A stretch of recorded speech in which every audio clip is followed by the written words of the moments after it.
As we look into this issue, Rich, why is being aware of this? Why is mandatory reporting such an important issue? Well, I always go to just the first one. It's the protection of children and families. So we often think that reporting somebody has to do with child sexual abuse or whatever. Sure. But it's a whole, there's a whole other piece to that, layers to that. When someone's talk about self-harm, inflicting harm on other, it doesn't have to be sexual abuse. It could be just a multitude of things. So when it comes down to it, so we want to make sure that if there's ongoing or even stuff that was in the past, that we report that, because that stuff needs to be brought out too, because there could be some ramifications for that. And it's important because we're protecting, we don't want it to happen again. Right. And then I'll get into it a little bit more just with like my story, but as we go through this, but I think for true healing, this is just such a huge part for people to say, hey, this is a consequence. But when it comes down to it, we just have a job to do, and it's the tough part to do because we just had a couple of them last week and the last couple of weeks. Yeah. We need to protect those. And oftentimes it's protecting the child, but we're really protecting the spouse as well. Yeah. Well, and honestly, the community, I mean, if you think about, like there have been times when I was on staff at a church where we knew someone had a criminal record, and there was specific stuff like when it came to, can they be around children? Can they be in certain situations?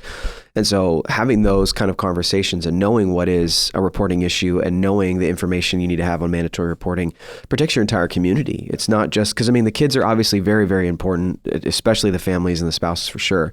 But also just, this is something that if you're aware of the right information, this is going to help your church, period. Whether it's in a Pure Desire group or not, this is the kind of thing that helps you protect your community. Yeah. Yeah, and I think there is a mindset shift we have to go through there, because some, I think, fear, well, I don't want to get that person in trouble, or it was a long time ago and they've changed. And that's not really our role to determine those things. Our role is to help them and to protect our community. And so the mindset shifted to say, how do we make sure that the community is safe and that the way this group is structured is safe for others in the future? And if we get into any situation where we're protecting someone by helping protect their secrets, that wouldn't be a good situation, even if it wasn't a reporting issue, that I'm helping you keep secrets to protect you. It's like, as we've seen, that is often part of someone's healing journey.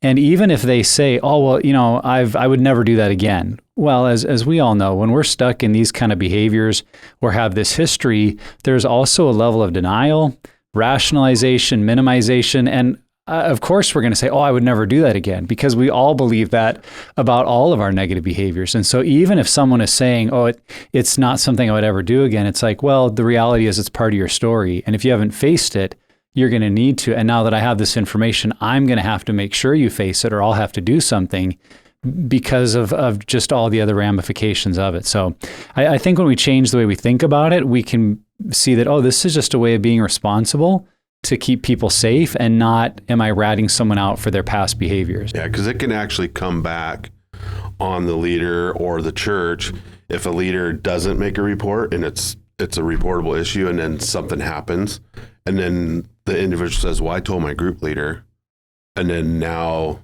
the group leader can be held accountable for not reporting, some hot and water then right there. Yeah. a lawsuit can come back to the church or what, we've seen that happen. Yeah. I think another piece too on that, and I was just thinking, Nick, as you were saying, that the areas where there's secrecy in our life, there tends to be tons and tons of shame, and that is the perfect place for brokenness to live and to grow. And so even just at a practical level, we know that from the addiction to pornography and the impacts that can have on us.